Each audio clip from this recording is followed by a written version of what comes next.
गौरी की शादी एक बड़े घर के लड़के यानी कि राजेश के साथ होती है। राजेश की 4 बहनें हैं और सभी अपने भाई पर जान छिड़कती है। अरे पापा, ये राजेश के लिए कैसी छोटी सी हिट की लड़की ब्याह लाए आप? हम लोगों का भाई तो राजकुमार है, उसके लिए तो कोई राजकुमारी होनी चाहिए थी। गौरी को ननद की बात बुरी लगती है और वो रोने लगती है। अरे क्यों गला फाड़ रही है? क्या गलत बोल दिया मेरी बेटी ने? एकलौता बेटा है हमारा, समझी? वो तो तेरे ससुर हाँ कराए थे, वरना मैं तो ना करवाती तेरी शादी अपने हीरे जैसे बेटे से। ननदे सास को भरती और सास गौरी से लड़ती। ये क्या है? तुम्हारी बहनें और माँ आए दिन मुझे खरी खोटी सुनाती रहती है। क्यों नहीं बोलते उन लोगों को कुछ? अरे क्या बोलूं? अब उन लोगों का इकलौता भाई और बेटा होना, तो वो लोग थोड़े इमोशनल है मुझे लेकर, समझा करो ना। और कौन सा वो लोग रोज आते हैं ससुराल से? माना एक साथ नहीं आती, लेकिन रोज कोई ना कोई तो खड़ा ही रहता है ना। खैर, जैसे तैसे कुछ साल गुजरते हैं। गौरी एक प्यारे से बेटी की माँ बनती है। सुनिए, हर बात पर ससुर जी से पैसा मांगना ठीक नहीं लगता। आप कोई काम क्यों नहीं करते हैं? काम तो मैंने कभी किया ही नहीं गौरी। पापा के पास इतना पैसा है कि मुझे जरूरत ही नहीं पड़ी। लेकिन कहते हैं ना, हर दिन एक सा नहीं होता। गौरी के ससुर की मृत्यु हो जाती है और घर में गरीबी छा जाती है। गौरी ननद को फोन करती है। दीदी, अब जीजा जी को बोलकर इन्हें कहीं नौकरी दिलवा दो ना। घर चलाना मुश्किल हो रहा है। माँ जी की भी तबीयत खराब रहती है। दवाई का खर्चा और मुन्ने की पढ़ाई का खर्चा काफी है। कुछ मदद मिल जाएगी दीदी। देखो गौरी, तुम तो जानती हो मेरे खुद के 3 बच्चे हैं, तो ये मत सोचना कि बात घुमा कर बोलोगी तो मैं कुछ मदद कर दूंगी। अब पति तुम्हारा है, सास तुम्हारी है, तो करना तो तुमको ही है ना। हम भी तो निभा रहे हैं। खैर, बोल दूंगी इनको। गौरी समझ जाती है। वो दूसरी ननद को फोन करती है, लेकिन माँ से भी उसे कुछ ऐसा ही जवाब मिलता है। अरे भाभी, हमारा भाई कैसे काम करेगा? वो तो राजकुमार है। बस आप जरा माँ का ख्याल रखो, उन्हें कोई तकलीफ मत होने देना। बाकी करते हैं बात आराम से। गौरी के सामने संकट आ जाता है कि वो कैसे अपना परिवार चलाए। ना पति काम करना चाहता है और ना ननदे मदद। फिर एक रोज गौरी की सहेली कहती है, गौरी, मैं ना एक फैक्ट्री में काम करती हूँ, तुम्हारी परेशानी समझ सकती हूँ। क्यों नहीं तुम भी मेरे साथ वहाँ काम करती? अरे लेकिन मुन्ना तो छोटा है ना। तो क्या हुआ, तेरी सास और पति तो घर पर ही हैं, वो लोग संभाल लेंगे। तू चल मेरे साथ। गौरी ने अब काम करना शुरू कर दिया था, लेकिन उसका सपना अपने बेटे को अच्छी शिक्षा देने का था। गौरी अपने भाई से कहती है, भाई, आपके बच्चे जिस स्कूल में पढ़ते हैं उस पर मेरे गौरव का भी एडमिशन हो सकता है क्या? अरे कैसे बात कर रही है गौरी? जितना तू कमाती है उतने में तो तेरा घर भी नहीं चलता।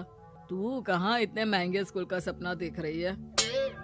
लेकिन गौरी भी ठान लेती है कि वो किसी न किसी तरह अपने बच्चे को अच्छे स्कूल में पढ़ाएगी। माँ जी, ये मेरे गहने हैं, मैं बेच रही हूँ। गौरव का कल एडमिशन है। अरे वो तो ठीक है गौरी, लेकिन आगे की फीस कैसे मैनेज करेगी?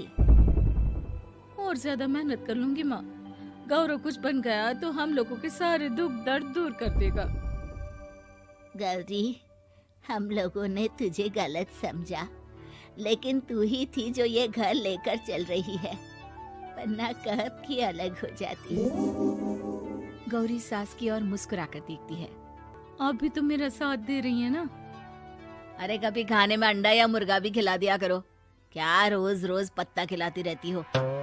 अरे शर्म तो आती नहीं, सारा दिन बहू काम करके पैसे लाती है, खुद तो कुछ करता नहीं, ऊपर से मुर्गा खाना है इसको। गौरी अपना घर चलाने के लिए तो पर्याप्त पैसे कमा लेती है, लेकिन बेटे के महंगे स्कूल, कोचिंग और उसकी डिमांड पूरी करने के लिए उसे लोगों से पैसे उधार लेने पड़ते।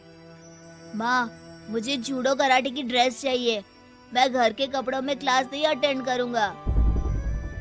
और क्या, बिल्कुल, घर की भी कोई ड्रेस होती है क्या?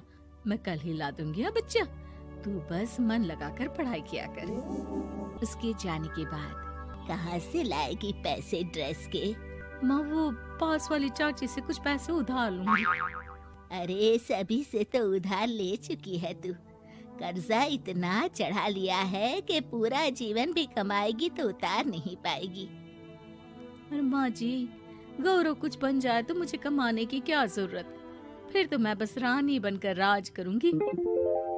एक दिन गौरव कहता है, माँ मेरी नौकरी लग गई है, वो भी अच्छे पैसों में। अब हम लोगों के बुरे और दुख के दिन जल्दी खत्म हो जाएंगे। गौरी की खुशी का ठिकाना नहीं होता। वो सास की फोटो के सामने हाथ जोड़ती है कि उसका पति उसे कहता है, देखा गौरी, तेरी तपस्या खत्म हुई। इतने सालों से जो तू फैक्ट्री में नौकरी कर रही है, अब तू आराम कर सकती है। अरे नहीं नहीं, अभी तो नौकरी लगी है, कुछ दिन कुछ पैसे कमा तो लेने दो। कुछ महीनों बाद गौरी की ननद गौरव के लिए रिश्ता लेकर आती है। अरे भाभी, वो मैं ना रिश्ता लेकर आई थी गौरव के लिए। सुना अच्छा कमा रहा है, क्यों? देखा मेरी बहन कितनी अच्छी है, कितना सोचती है हम लोगों के लिए। गौरी कुछ नहीं कहती, लेकिन उसका मन नहीं होता है कि वो बेटी की शादी इतनी जल्दी कर दे। हाँ वो तो ठीक है, लेकिन अभी कुछ कर्जा है जिसे उतारना है। तो क्या हो गया, शादी के बाद भी उतार लेगा। कम से कम एक लड़की आ जाएगी तो आराम रहेगा। गौरी लोगों के प्रेशर में आकर बेटे की शादी कर देती है और शादी के बाद एक दिन जब अपनी फैक्ट्री में जाती है, मैनेजर साहब, कैसे इस फैक्ट्री में 22 साल काम कर लिया पता ही नहीं चला। अब तो बेटा सेटल हो चुका है, नौकरी की जरूरत नहीं है। लेकिन आप सभी का शुक्रिया। गौरी बहन, बहुत मेहनत की तुमने जीवन में, अब भगवान कोई मुश्किल ना दे। गौरी घर आती है, लेकिन दरवाजे के बाहर से ही उसे बहू और बेटे की आवाज सुनाई देती है।